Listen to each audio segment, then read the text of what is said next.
Hey everybody, how you doing? Okay, so um, unfortunately we have this problem again of racism applied to a black quarterback, which seems to be a problem that is never ending. There's always someone out there. It doesn't matter if it's a so-called draftnik or an NFL junior level head coach, not head coach. Head coaches are smarter than that, who throws up their racism regarding some quarterback who happens to be black. It doesn't matter who it is. It doesn't matter. You can go back to, look at how Lamar Jackson was treated. Remember, there were commentators who just were dying to put Lamar Jackson as a wide receiver simply because he could run fast. Now, here's the really dirty little secret they didn't want you to know. He could throw really, really well.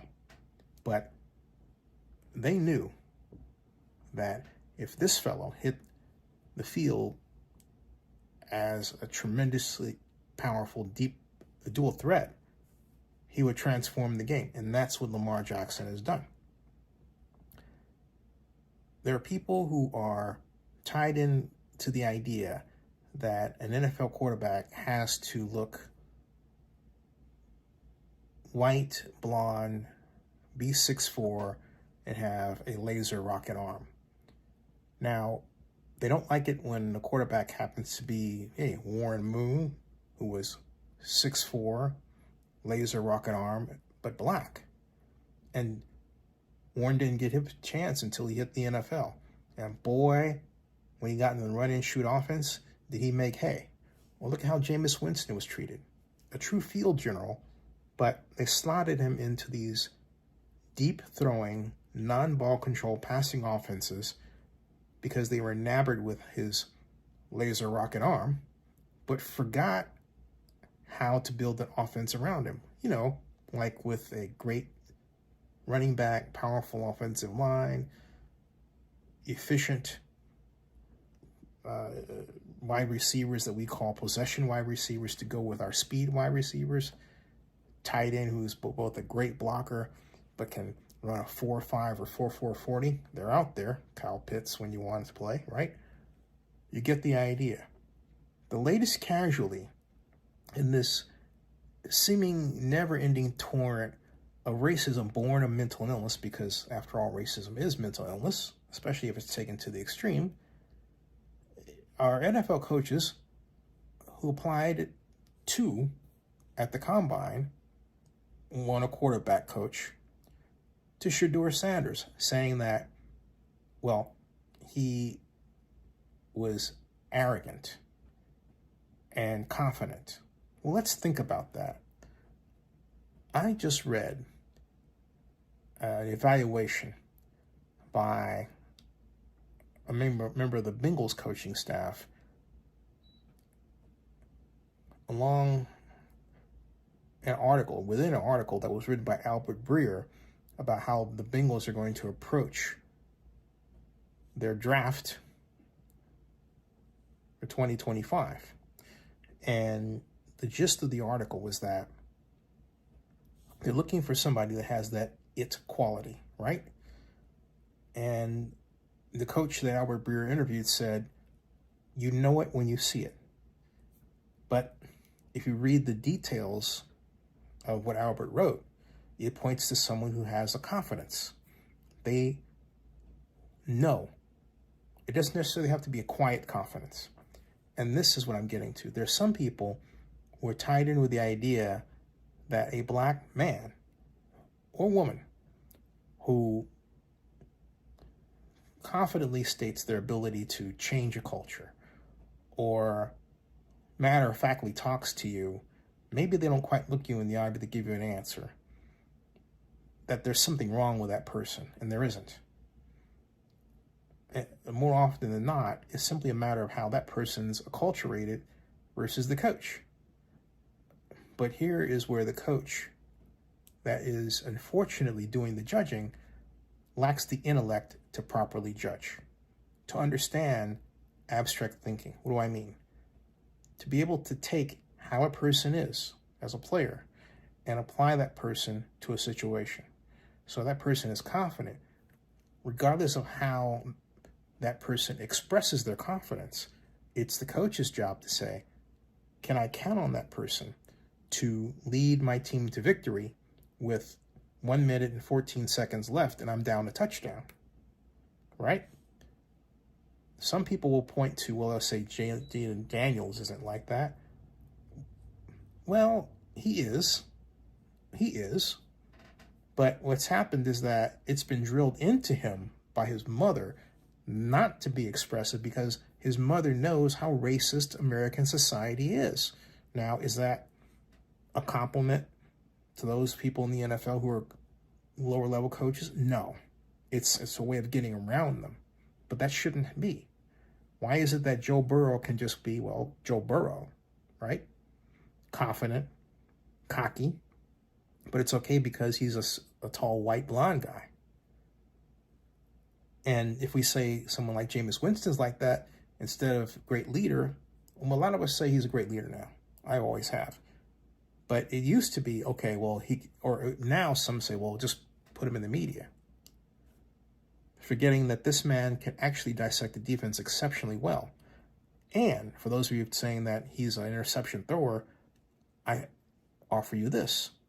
Jared Goff threw 5 interceptions. Remember that? The Detroit Lions, Jared Goff threw five interceptions last year in a game. The Lions won that game. They came back to win because of their defense.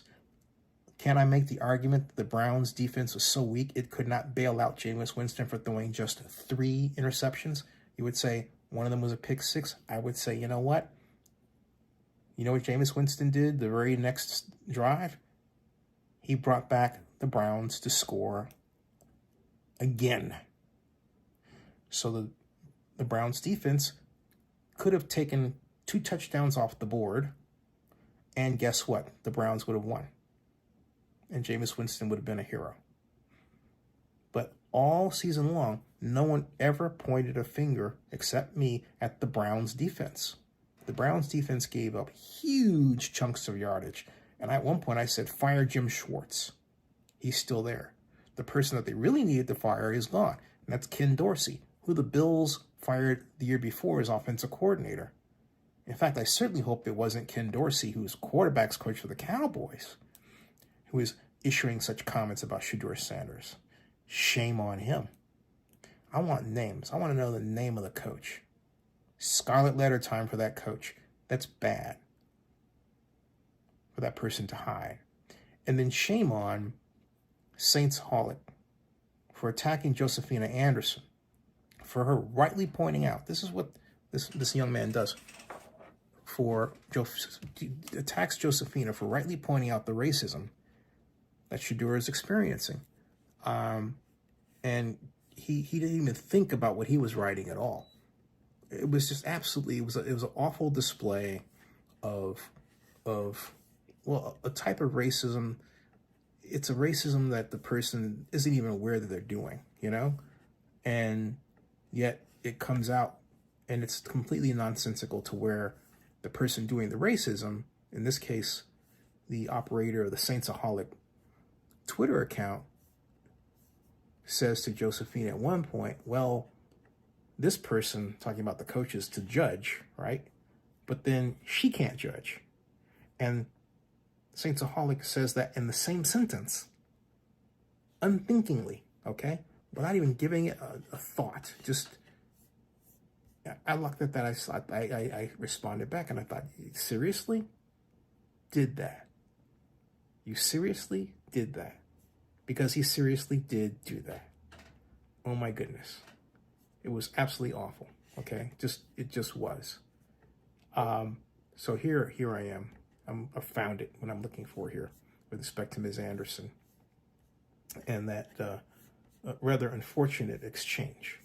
Let me go down here and then go down to replies so you can see what I'm talking about. Oh, it's right here. Didn't take long for me to find it. right here. Hold on a second. There. I wrote, Saintsaholic, you owe Josina an apology. She was rightly pointing to racism applied to black men in the NFL via some, not all, some white coaches and media types. You show that bias. You should stop covering the NFL if you cannot see what racism has done to us. You have a race issue, and he does. Look at this, okay? So if I do this, then all I have to do is go up here, all right? So this is Josina writing, I am disappointed to hear that a quarterback coach from a team drafting in the top 7 referred to Shadur Sanders as coming off brash and arrogant in his team interview and making his assessment known to a number of people per source.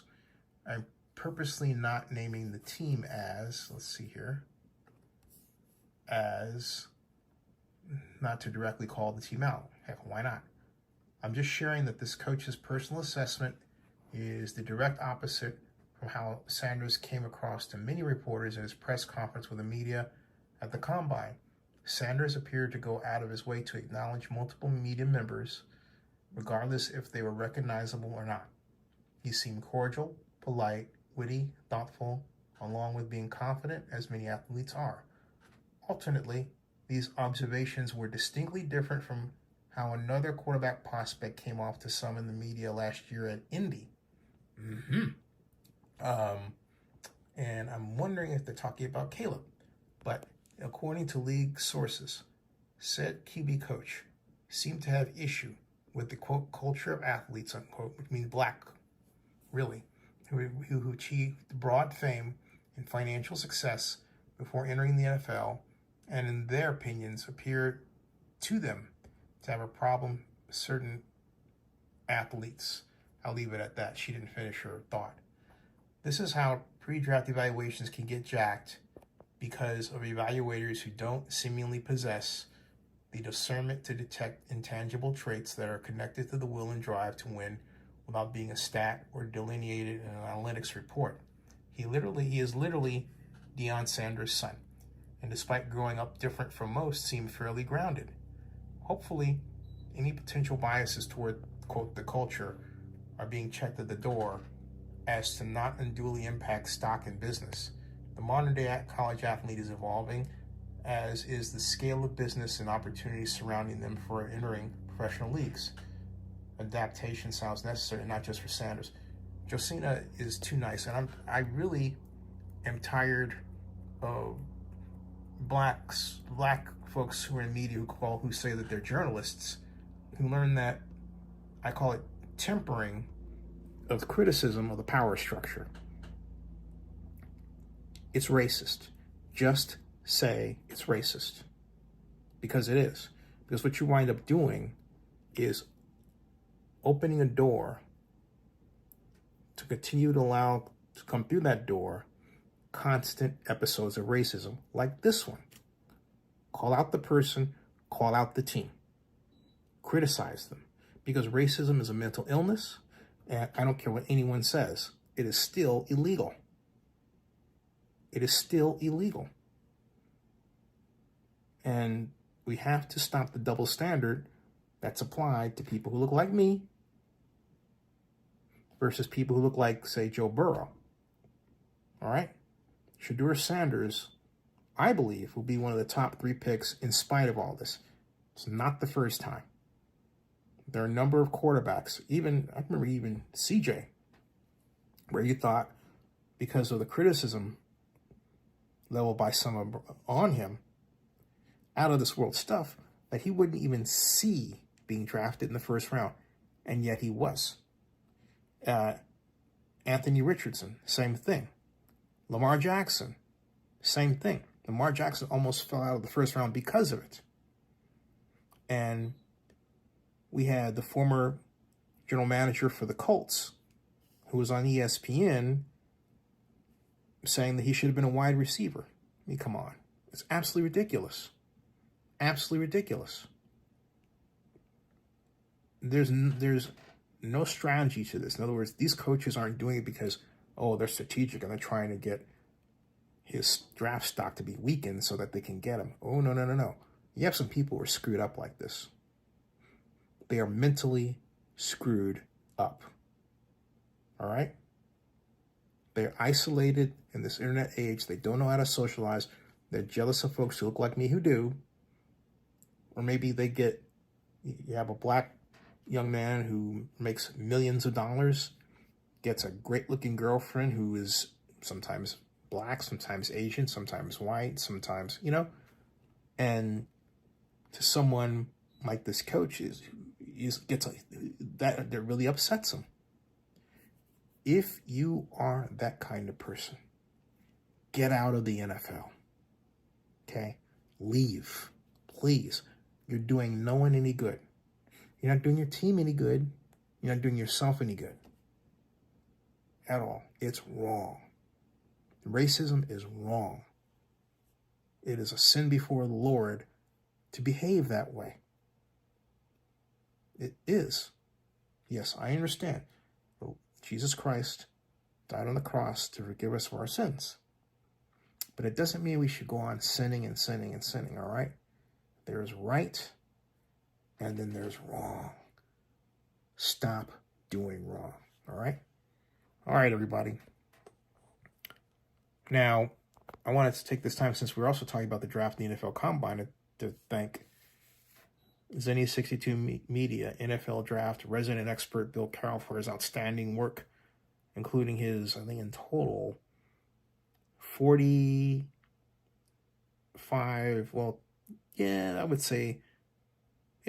videos. 45 videos.